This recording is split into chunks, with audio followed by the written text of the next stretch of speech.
jail care. What did we do? We only took pictures, lashed the lens. In fact, the whole camera was mashed up. I know one bear, you're eating jollof rice and you see a cameraman coming near you. You know how you dodge or how you get upset. Welcome to my channel. If you're new here, thank you for watching. And please subscribe before you go. And if you're an old subscriber, thank you for all your support. The channel is growing. We have new subscribers every day, which is really good. So thank you guys. So I wanted to talk to you guys about the struggles of being a photographer in Nigeria. So if you don't know, I'm a photographer and I started my photography career in Nigeria around 2010, 2011. And it's grown. I've moved to different countries and I still remain a photographer. So that says something. I really like photography. So around 2014, I decided to try a different type of photography, street photography. And usually I'm a portrait photographer, like I don't hide it. I like to photograph people. So I decided to try street photography because I mean, Lagos is beautiful.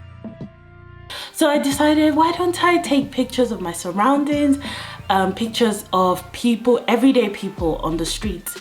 And so I called up my friend Peter and I'm like, oh, what do you think about doing some street photography? He's like, yeah, I'm down.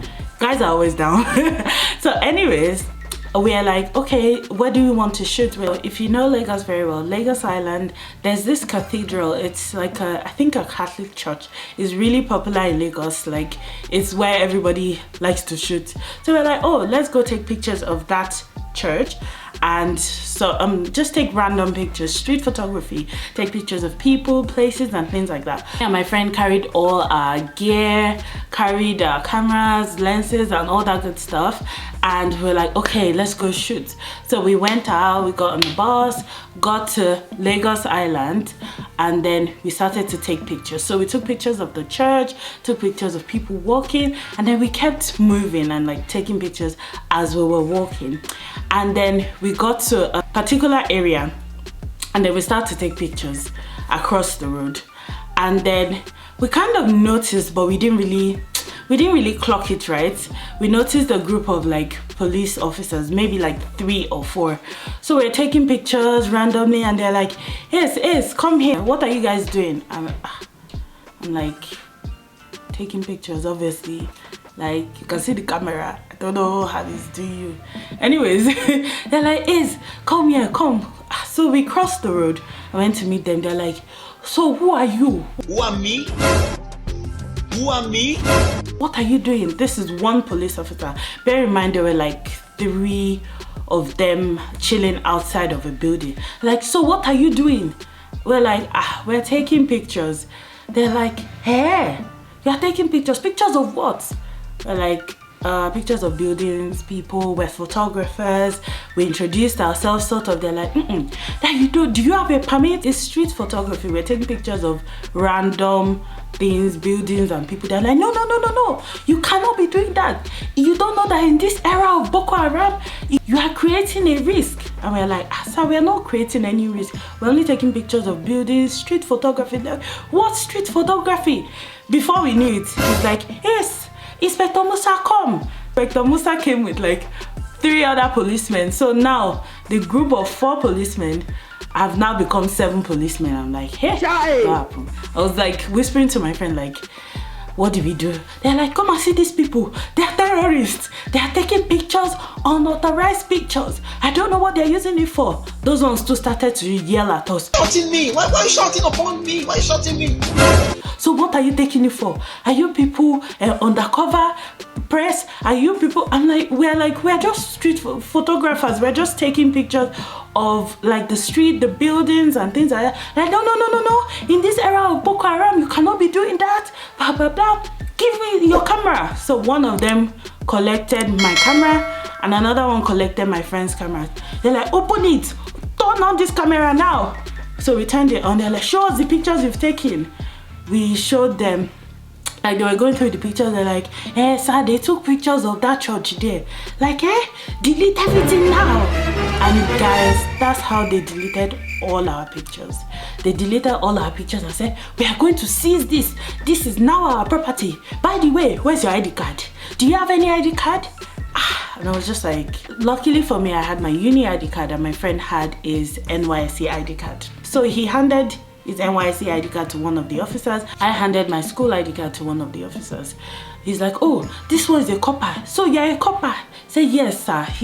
My friend tried to introduce himself, blah blah blah, and me, I was like, yes sir, I'm in school, I'm learning journalism. I wasn't.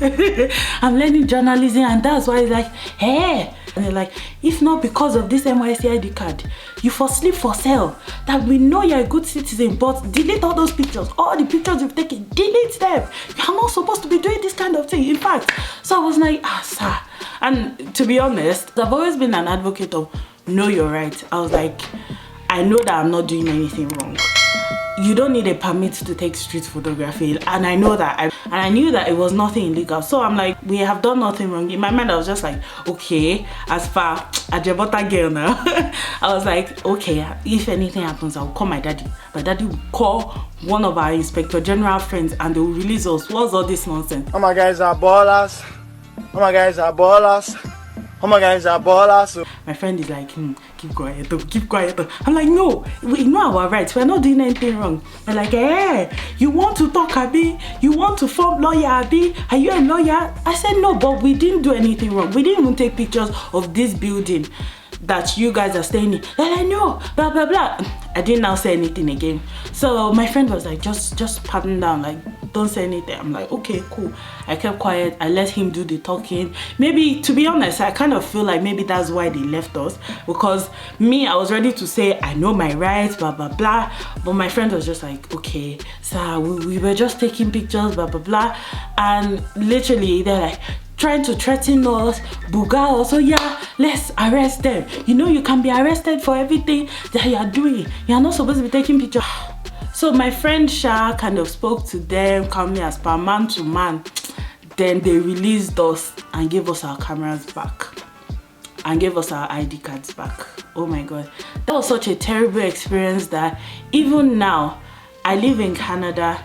Street photography does not mean anything to anybody. You take your pictures, maybe people will glance at you and take their eyes off, but nobody comes to harass you.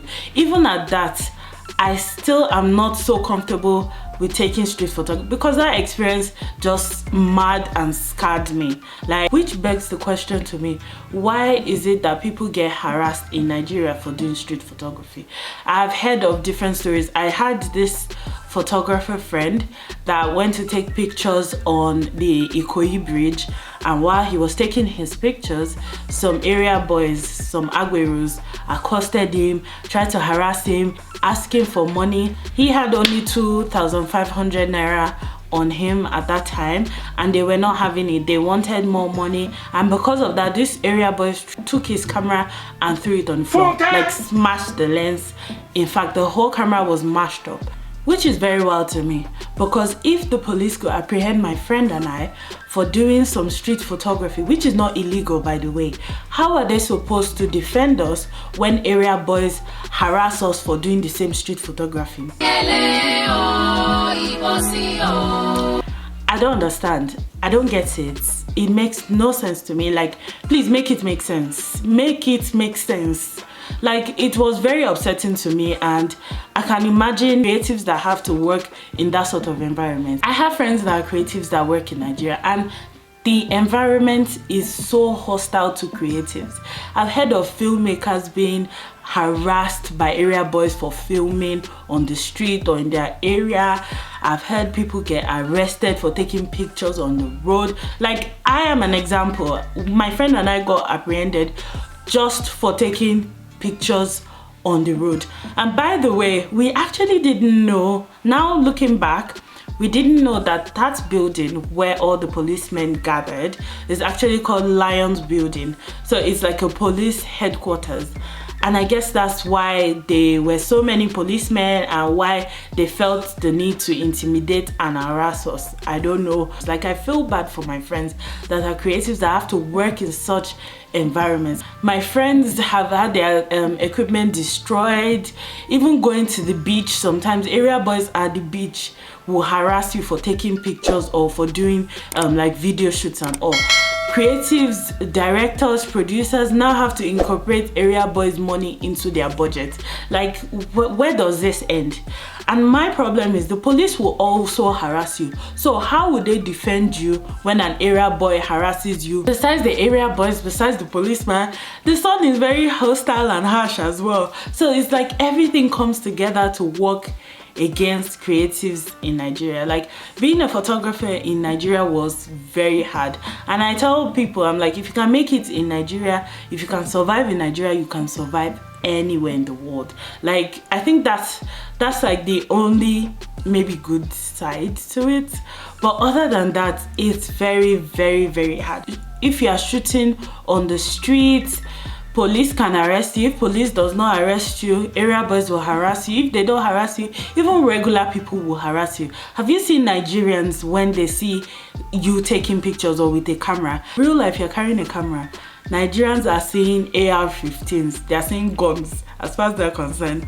Let me give you an analogy. You're at a party, you're at an Owambe and you're eating jollof rice, and you see a cameraman coming near you. You know how you dodge or how you get upset, you know the emotions you feel. That's how Nigerians feel when a cameraman is just coming near them. Like, they're seeing guns, they're seeing assault rifles, and I don't understand. Maybe it's a thing of perception, I don't know what it is, but guys, we need an overhaul in the creative industry. We need people to support us. We need the government to support. I'm pretty sure other photographers in Nigeria have similar stories to tell you about trying out street photography or taking pictures on the road and how they've gotten harassed or apprehended. So if you are one of those photographers, you have any story, if this has happened to you or similar story, or you know somebody that this has happened to, please leave a comment in the comment section. I'd like to hear your stories as well. Right now, I am a photographer in Calgary. I run my photography business with my friend, and our photography company is called Tari and LIMA Photography. We're based in Calgary, Alberta, Canada, and we do portraits, we do birthdays, we do newborn and maternity photography. Please check us out on Instagram, please check us out on our website. And yeah, if you've had any bad experience being a photographer in Nigeria, please let me know in the comment section. Please like, comment, and subscribe, and I'll see you in the next video. Bye.